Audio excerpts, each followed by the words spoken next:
আরসালানের biryani try করলাম সেদিনকে।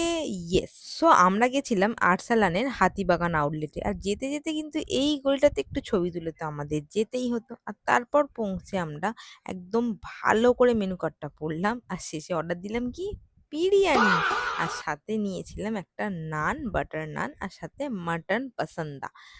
এটা কিন্তু সত্যি একটা ইউনিক কম্বিনেশন। গেছিলাম আমার জন্মদিনের ট্রিট দিতে, তাই এনেছিল একটা গিফট। প্রথমে নানা করলো, মনে মনে আমি খুবই খুশি হয়েছিলাম গিফটটা দেখে। আর তারপরে চলে এলো বিরিয়ানি, নরম আলুর সাথে তুলতুলে মাটন দিয়ে আর এই ঝুরঝুরে রাইস দিয়ে। আরসালানের বিরিয়ানি কিন্তু আমার বরাবরই বেশ ভালো লাগে। আর সাথে এই বাটার নান দিয়ে মাটন পাসান্দার কম্বিনেশনটা আমি যতবার আরসালান গেছি ততবারই ট্রাই করেছি। তোমরা একবার ট্রাই করে জানিও তোমাদের কেমন লাগলো। আমার তো বেশ ভালোই লাগে। আর সাথে তো অবভিয়াসলি আরসালান এলে এই ফিরনিটা কিন্তু একদমই মিস করা যাবে না। তবে বিল যখন তুমি দাও, খাবারের সব টেস্ট তোমার ভালোই লাগবে। যাই হোক, ব্যারাকপুর বাসীর থেকে শুনে নেওয়া যাক আরসালানের বিরিয়ানি তার কেমন লাগলো।